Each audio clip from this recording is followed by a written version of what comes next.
Good evening, everyone. This week's parsha is Parshas Teitzei, and we are going to be focusing on Perek Chav Gimel, chapter 23, Pasuk Dalet, starting from Pasuk Dalet, verse 4. Lo yavoi Amoni Moabi bekahal Hashem, an Ammonite and a Moabite, two of the ancient nations that lived at the time of the Chumash and time of ancient Israel. It says, Lo yavei Amoni Moabi bekahal Hashem, an Ammonite and a Moabite may not come or enter into the congregation of Hashem. Gamdar Asiri, even the 10th generation, Lo yavei lahem bekahal Hashem ad olam, may not enter into the congregation, of Hashem forever. Now, what this means is not entering the congregation of God, the congregation of Hashem, is that it doesn't mean that an Ammonite and a Moabite cannot convert. They can convert. But if they convert, they may not marry ever a born Jewish woman. A woman who is born Jewish and she's regular in the sense of that she has no kind of invalidation regarding marrying anyone. That kind of a woman, this Ammonite or Moabite may not marry, even if they convert. And there's at no point can they marry a regular born Jewish woman. Happens to be its important point that this prohibition of the Ammonite and the Moabite not entering into the congregation of God refers only to male Ammonites and Moabites.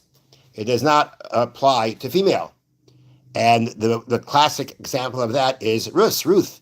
She was a Moabite convert, and she married Boaz, and eventually became the great grandmother of David, of King David.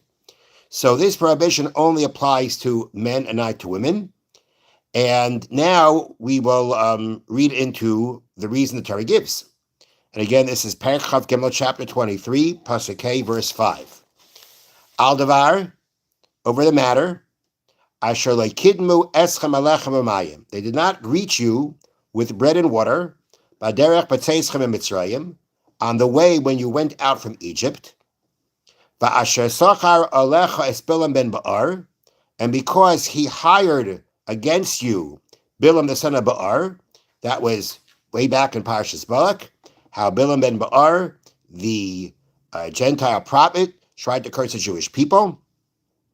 So, because of the fact that he hired against you Bilam ben Ba'ar to curse you, that is the second reason given as to why they may not marry into the Jewish people. So again, if we read the words of the pasuk is saying that they may not marry into the Jewish people because they did not greet you with bread and water on the way when you left Egypt, which means that when the Jewish people are traveling through the desert and they pass by the lands in which the Ammonites and the Moabites lived, the Torah is saying they didn't come out to greet you with bread and water. Secondly, Bilam ben Ba'ar was hired by them to curse you, and therefore these actions against the Jewish people portrays such a corruption in who they are that therefore they may not marry to the Jewish people. That the Torah does not want their gene pool to enter into the Jewish people, which is a very interesting idea.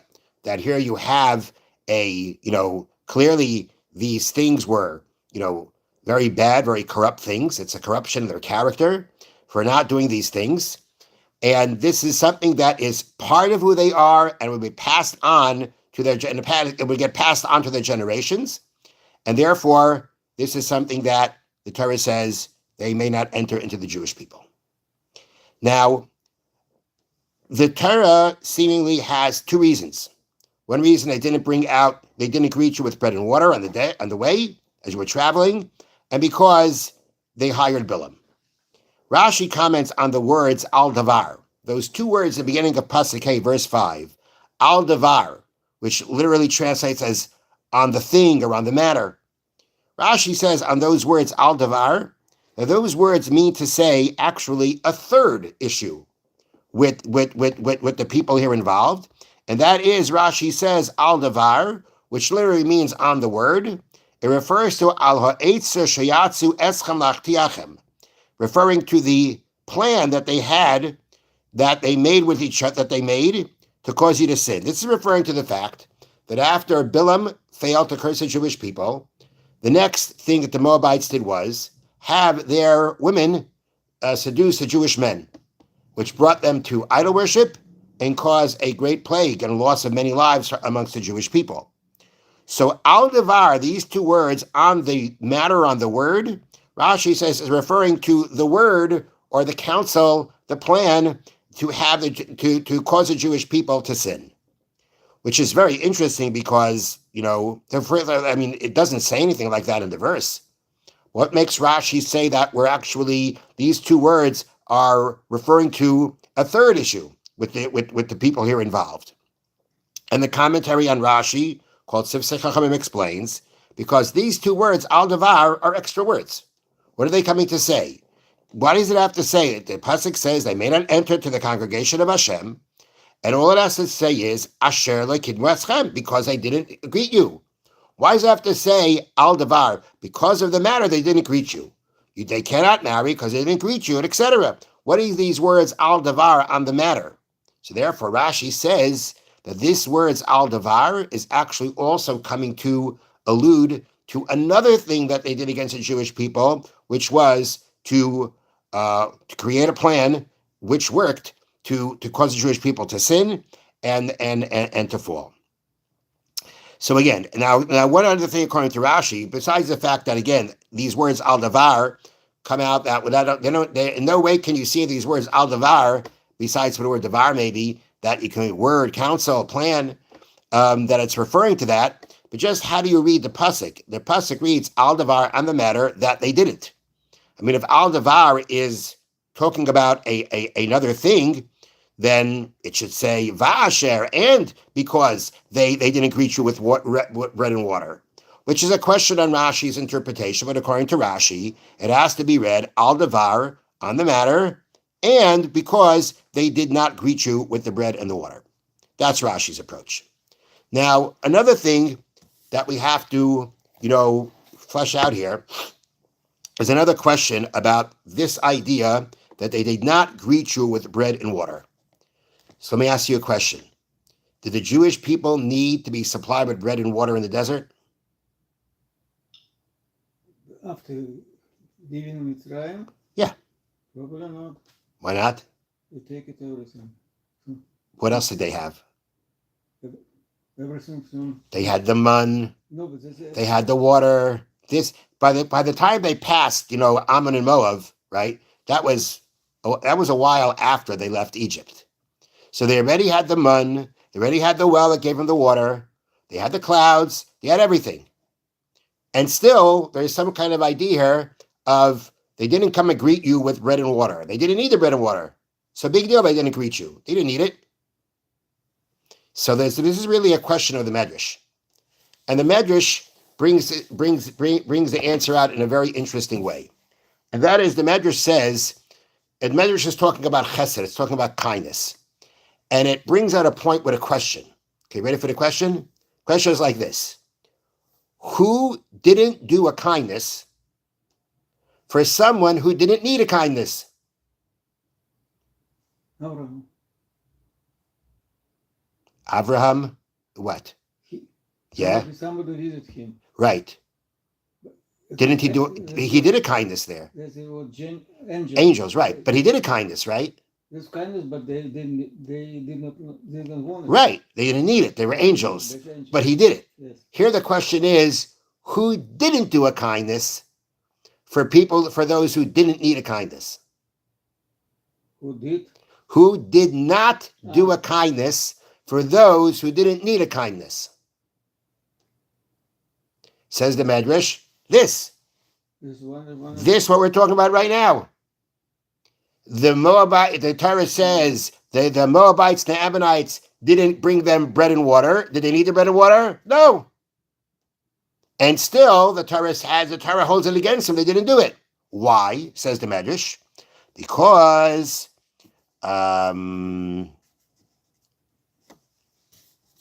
just got the words here. Ella derech heretzu haba min haderech makdimin lahem b'machal v'mishta.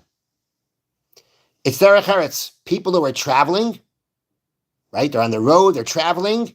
It's derech heretz. It's proper conduct. It's respectful conduct to go out and offer them food and drink, even if they don't need it.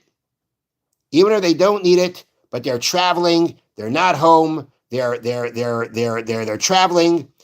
They're not in their regular secure place. What's the proper thing to do? You offer them food and drink, even if they don't need it. Why? So the Medrash doesn't say this, but the explanation is that the offer of food and drink to the traveler means to say that, the traveler he's tired, he's worn out. Like I said, he's not home, he's not in his place. And therefore, the thing for people to do in that situation is to say, we're here for you. We care about you. We value you. Although you're not in your place, you're a stranger, you're not in your place, and you're worn out and you're tired and you're weary. We want to show you that you mean something to us. You have value to us. It's a way of giving strength and encouragement to a person who's vulnerable, to a person who's not in their place. And when they're not in their place, they feel very uncomfortable. There's a certain loneliness. And now when the locals greet them and offer them food and drink, which shows them that they care about them, they value them, that's a very important thing for a person who's traveling. And therefore, even if they don't need the food and drink, the gesture is derech eretz. It's a gesture that shows that you have value, that I care about you.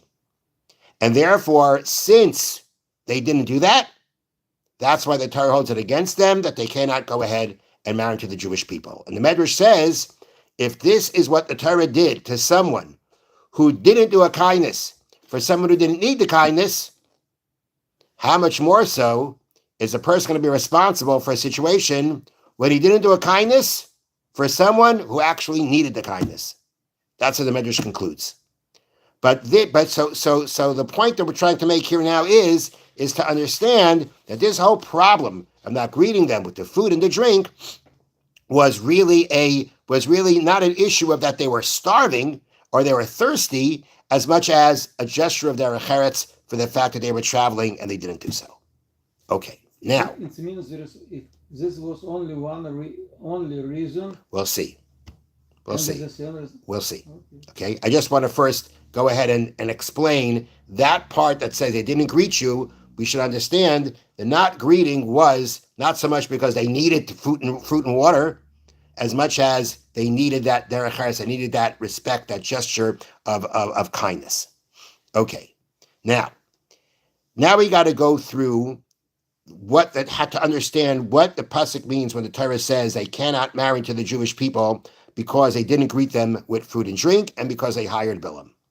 Now, you may even right away be saying to yourself, and so they didn't give them food and drink, so they didn't show them the gesture. That's enough a reason to say they can never marry to the Jewish people? It's such a big deal. Okay, I mean, I'm just saying it's something that can cross someone's mind. We'll see as we go on if we can make it better. Now, the big question about this whole idea that they didn't greet them with bread and water really is a question from another pasuk in the Torah. Way back in Parshas Devarim, Perek Beis, chapter 2, pasuk Chav Ches, verse 28.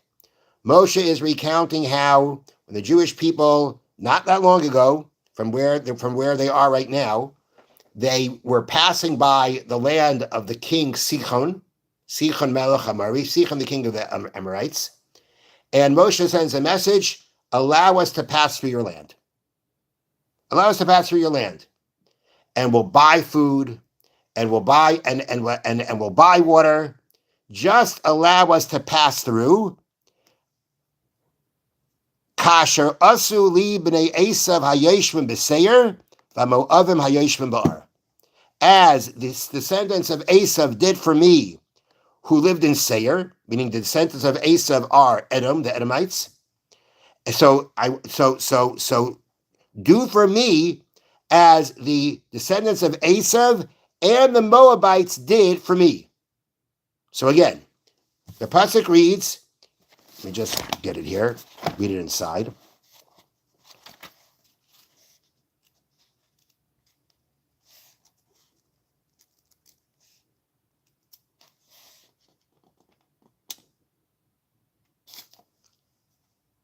Okay.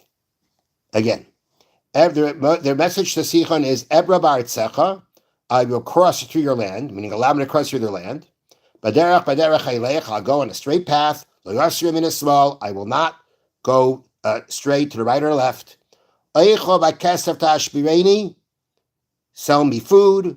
Umay mekesef titein li v'shasisi, sell me water and I'll drink. Rak ebra b'ragloi, just let me cross through.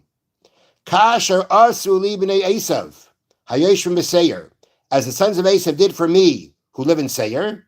V'amoavim asher yeshvim ba'ar, and the Moabites who lived in Ar.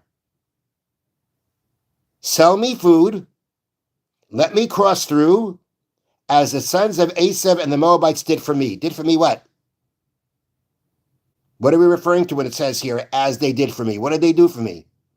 What is Moshe saying to Sichon, do for me like the Moabites, like the Moabites did for me? It seems it's going on the fact that they sold them food.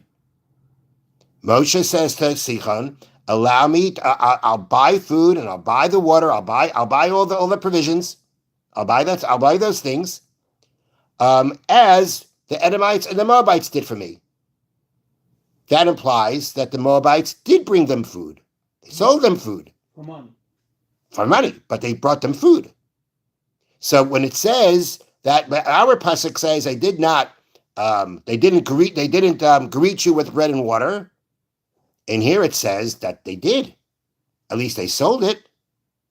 So do we have a contradiction here? How do we work this through? So you just said right away, there's a difference, right? The difference is the fact that here it says they sold them the food, and when the Torah is saying they didn't greet you, means they didn't greet you for free. That's the difference. And the Ramban Amonites, when he deals with this question, he brings down that many say that that's the issue, just like you said, Arkady. Just like you said. The difference is that they sold them the money and they sold them the food and didn't offer it to them. Okay, so now, the Ramban does not like that. You know why? Because Ramban says, basically, and what's so bad if they sold them the food? What's so bad? You know, here they are, they brought up the food, they want to sell it. No one complained about buying it. So good, so big deal. So what's the big deal? What's the big deal? That's his number one question. And the other question is that if the whole issue is that they didn't greet them with the food, if that's the issue, well, they did, meaning they sold them the food, they didn't greet them with the food. The Edomites did the same thing. The Edomites didn't greet them with the food, they sold them the food. So why do we say the Edomites can't marry into the Jewish people? We know actually an Edomite has to wait 3 generations after conversion to be able to marry a regular Jewish woman. And actually that prohibition applies both to male and female Edomites and ancient Egyptians. But the Ramban says if the issue of not greeting them with food and drink is they didn't do it as a gift, well, number one, what's the big deal? So they sold it to them. And number two, why don't we hold the Edomites responsible in the same way? Now, when it comes to the question of you know, that they Ramban says, so what's the big deal if they sold it? So there are other commentaries, such as a commentary called Aksaba Kabbalah, that shows that the practice of giving people food and drink who are traveling and passing by was done for free. That's how typically it was done. The practice was that when you wanted to go ahead and you practice this derech eretz, whatever it was, to kind of show those travelers that they're being taken care of, that people care about them, it was done not by selling it, but it was done by giving it. But the Ramban doesn't follow that. He's not working with that, and the Ramban therefore disagrees with this explanation. But the explanation again for the 2 reasons we said. So the next explanation that he cites is the explanation of the Ibn Ezra. Ibn Ezra wants to say that back in Devarim, when it says, as the Edomites and the Moabites did, it's not going on the part. The verse before that says, sell me the food, sell me the water, just let me cross through. When it says, as the Edomites and the Moabites did, it means that the Edomites and the Moabites let me pass through, cross through their territory. Now we also know back in Bamidbar that when the Jewish people asked the Edomites to pass through, they refused. They absolutely refused to let them go through. So Ibn Ezra explains that as the Jewish people basically wanted to cut through the land. That the king of Edom said, no way. But he did allow them to cross through his territory. And that means the Moabites also allowed them to cross through their territory. And therefore, again, so according to this, we don't have any, the pasuk never says that the Moabites gave them any food. All it says is that the Moabites and the Edomites allowed them to travel through their territory. And therefore, there's no question. Our pasuk says didn't greet them. They didn't greet them. They didn't greet them at all. There was no food, no drink, nothing that came from them. When the pasuk says, as the Moabites did in Devarim, that means to cross through the land. So here again, the Ramban disagrees with that for a number of reasons. Basically, he shows from different sources, different psukim, different verses, both in the Chumash, both later on from the book of Shoftim, that imply that the Jewish people did not go through the land whatsoever. They had to completely go around the countries of Edom and Moab. And he says, and if they would have been able to have gone through the land, even in some part of the territory, then of course they would have sold them the food and drink. Like to pass through the country and not to do any, and not to make any money off of them, that doesn't make sense. If the point is that you're trying to say they didn't do anything, they didn't do anything for them, not even for money. If they were passing through their territory, they would have sold them food and drink. It doesn't make sense to say that they let them go through, but there was no food and drink offered whatsoever, even through sale. So therefore, the Ramban's explanation is the following. It's a fascinating explanation. His explanation is that I'm going to read it inside. Now, first of all, we have to remember, who do Ammon and Moab descend from? Who is their great-great-grandfather? You remember? Amalek? Nope. Lot. Remember, Avram had a nephew, Lot, and he was living in Sodom, and the city of Sodom was overturned. Lot and his family were taken out. Lot's wife turned around when she wasn't supposed to and turned into a pillar of salt. Lot and his last surviving daughters went to hide in a cave. And while they were in the cave, what did they do? They gave their father a drink, got him drunk, and he impregnated them. And they both had children. Which children? The first Ammon and Moab. So these peoples descend from Lot, the nephew of Abraham. Says the Ramban, the Torah rejects these two brothers because of the fact that they didn't show any gratitude to Abraham's descendants. If not for Abraham, they wouldn't be alive. Abraham was the one who, when Lot was captured from the city of Sodom, back in Bereshit, we learned after Lot went to live in the city of Sodom, there was a war between the 4 kings and the 5 kings. The 4 kings won the war. They took Lot captive. Who is the one that went and freed Lot? Who saved Lot? Avram. Whose merit was it that Lot was saved from the city of Sodom altogether? Abraham. It was all because of Abraham that they were alive and that they existed. And therefore, they needed to show gratitude to Avram's descendants. And instead of going ahead and showing them gratitude, they went against them. So this is the first step of the Ramban. The first step of the Ramban is that the severity of the reason for the rejection of Ammon and Moab was because they were ungrateful. even though this happened many generations back, even that happened then, nonetheless, the fact that Abraham saved Lot, which is why they're alive, means that they need to bear that in mind and show gratitude to Avram's descendants. And they did not do that. That's the problem. And again, it's a fascinating idea that because of this lack of gratitude on this national level, that shows again a certain lack of character amongst these peoples. And these peoples cannot marry into the Jewish people. They cannot contaminate the gene pool of the Jewish people with that kind of bad character. Now, it doesn't stop there, okay? Because again, we have to remember that the Ramban is still saying that. So Ramban says, like it said here, Ramban holds Moab offered food. Moab offered food, at least to sell, and if they did that, there should be no problem that they didn't greet you with food. Says the Ramban, when the Torah says that they didn't greet you with the food, that's not the problem with Moab. That's not the wrong thing that Moab did to the Jewish people. That was the wrong thing that Ammon did. Ammon was the one who didn't offer food. Because when, again, going back to Devarim, and it says, who does Moshe mention to Sichon that gave it that sold us food? The Bnei Esav, sons of Esav, and Moab. No mention of Ammon. So Ammon didn't even bring out food to sell to the Jewish people.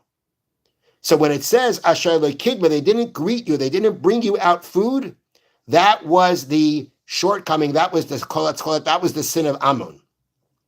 That line is the reason for Ammon. The next line that says, because he hired Bilam to curse you, that is going on Moab, because it was Moab who did that. The king of Moab was the one who went ahead and hired Bilam. Ammon wasn't involved in that. So when the pasuk gives the two reasons, says the Ramban, the two reasons don't go on both. One reason goes on one reason goes on the other. The reason of not bringing out food goes on Ammon, and the reason of hiring Bilam to curse the Jewish people is going on Moab. And the Ramban says that if you notice, the pasuk begins, L'yavai Amoni umay avi b'kahal Hashem. Who's mentioned first? Ammon is mentioned first. Whose reason is mentioned first? According to the Ramban, Ammon's. That's because Ammon's act was worse than Moab. Because Ammon knew that Edom and Moab brought out food to the Jewish people. They understood, they knew that Hashem had told the Jewish people, I don't know how he knows how they knew, but they knew that the Jewish people would not conquer their land, would not take their land away from them. Their land was a gift to Esav, was a gift to Ammon and Moab. These were lands that were untouchable by the Jewish people. They would not be conquered. And because of that, they went out and brought them out food. Did they sell them the food? Yeah, they sold them the food. That's not a problem according to the Ramban.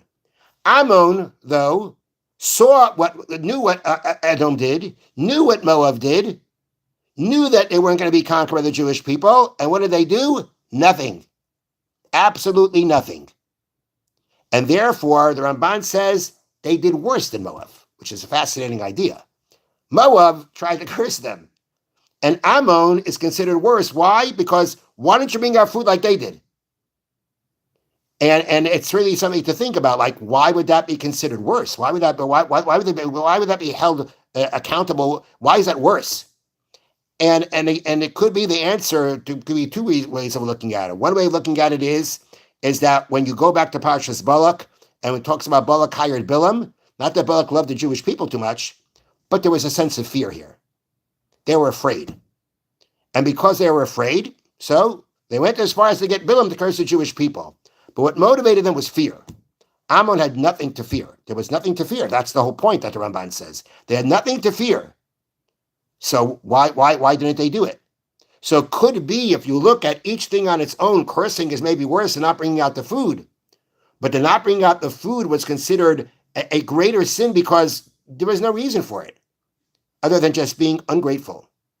Or another way of looking at it is that, yes, again, Moab tried to curse the Jewish people. That's a terrible thing. but you saw what these other people did.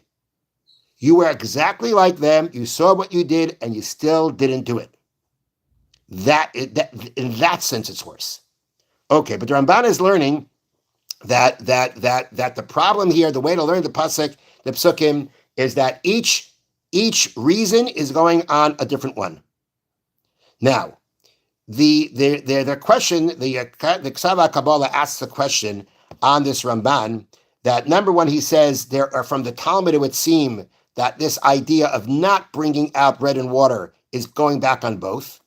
And one of the things he points out is because in our parsha it says like this. It says al dvar asher lo kidmu eschem alech v'mayim, because they didn't greet you with bread and water.